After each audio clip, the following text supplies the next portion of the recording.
안녕하세요. 아트미디 NDJ입니다.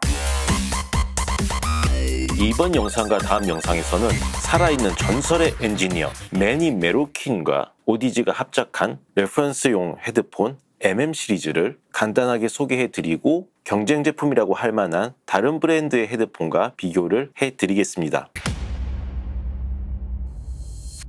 오디지는 아시다시피 프리미엄 헤드폰 브랜드 중에 하나이죠. 저도 전에 게임용으로 나왔던 맥스웰을 리뷰했었습니다. MM 시리즈는 출시된 지 2년 이상 된 제품입니다. 이미 많은 리뷰들이 있죠. 일단 매니 메로킨 형님 시그니처인데 관심을 안 가질 수가 없습니다. 수많은 그래미 수상작 곡들을 믹싱을 하셨고 시그니처 플러그인까지 존재하죠. 정말 현 시대 최고의 믹싱 엔지니어 중에 한 명입니다. 그런 분이 오디지와 함께 헤드폰 개발에 참여한 거죠. 관심을 안 가질 수 없다 보니 많은 리뷰어들이 이 제품을 다 다뤘습니다. 그래서 저는 개인적으로 생각되는 주요 포인트들만 엑기스로 뽑아서 말씀드릴게요. 먼저 MM500은 오디지 레퍼런스 플래그십 제품으로 국내 가격은 275만 원입니다. 결코 저렴한 헤드폰이 아닙니다. 그만큼 디자인이 굉장히 견고합니다. 여기 새겨져 있는 매니 메로킨 이름이 이 디자인의 완성이라고 봅니다. 오픈형 헤드폰이다 보니 역시 이어컵 외부가 에어컨 필터처럼 되어 있습니다. 매니 메로킨 이니셜 MM은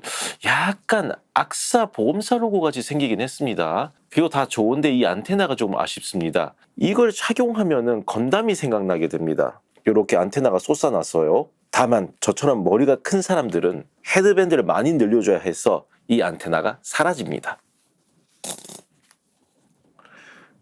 보신 것처럼 머리 작은 사람이 이 헤드폰을 쓰면 안테나가 그대로 나와 있을 텐데 저같이 머리 크신 분들은 이렇게 안테나가 사라집니다. 결코 기쁘지 않죠. 헤드폰처럼 무게는 좀 있어서 착용감이 편하다라고는 말하기는 어려운데 이어컵이 크고 고정도 잘 됐어 이런 부분들은 굉장히 좋습니다. 헤드폰도 다 좋은데 무게는 어쩔 수가 없어요. MM100도 디자인은 MM500과 거의 비슷합니다. 매니 메로킨의 이름도 새겨져 있지만 MM 로고는 없습니다. 그리고 안테나가 없어서 디자인적으로는 MM100이 더 나은 것 같아요. 무게도 조금 더 가볍습니다. 그럼 이번 영상에서는 MM500 사운드에 대해 말씀을 드리고 MM100의 사운드는 다음 영상에서 말씀을 드리겠습니다. 처음 곡으로는 아무래도 매니 메로킨 헤드폰 리뷰인 만큼 매니 메로킨이 믹스한 곡 중에 제가 정말 좋아하는 곡들을 장르별로 좀 뽑아봤습니다. 우선 위즈 칼리파의 See You Again, 찰리 푸스의 Attention, 포스트 멜론의 Rockstar, 그리고 시아의 샹들리에를 들어봤습니다.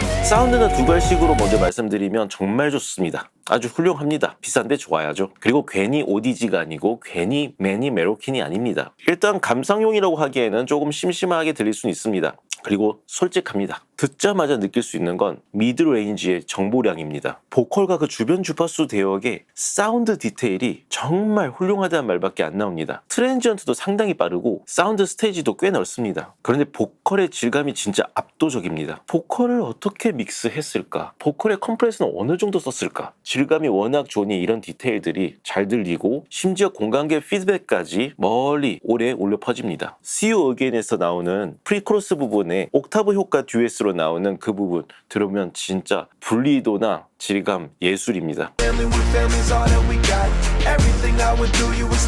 다른 대역들도 당연히 잘 들리지만 미드 대역이 압도적으로 좋습니다. 그래서 과연 이 MM500이 제 인생 헤드폰이라고 한 콤포저와 비교했을 때 어떤지 너무 궁금해서 콤포저도 가지고 와봤습니다. 아직까지 저는 오스트리안 오디오 콤포저보다 더 마음에 드는 헤드폰은 없었습니다. 그래서 콤포저와 비교해본 결과 제일 먼저 느껴진 것은 하이 대역과 스테레오 이미지입니다. 콤포저가 룸이 확실히 큽니다. 모든 사운드가 넓은 공간에 분리되어 있다 보니 사운드 하나하나가 어디에 있는지 더 잘 보입니다. 하이 대역도 더 여유가 있다 보니까 심벌 사운드들이 더 디테일하게 들려요. 락스타 들어보면은 심벌이 츠츠츠츠 하다가 차르르 하는 부분이 있거든요.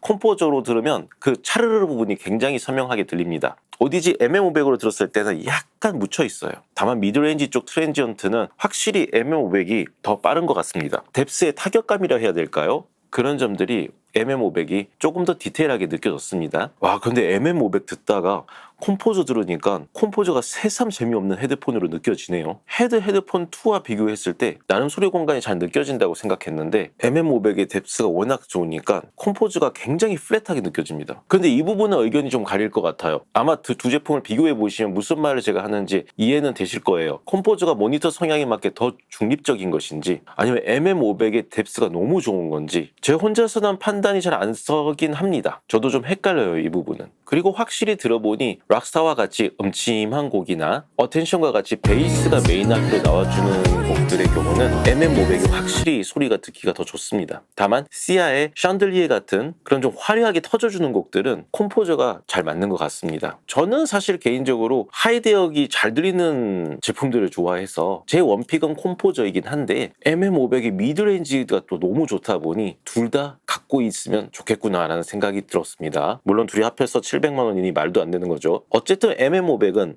브랜드와 이름에 걸맞게 정말 좋은 헤드폰입니다. 헤드폰 레퍼런스를 중요하게 생각하시는 분들께 꼭 추천드리고 싶습니다. 그럼 저는 다음 영상에서 여기 있는 MM100에 대해 말씀을 드리도록 하며 이만 페이드아웃 하도록 하겠습니다. 감사합니다.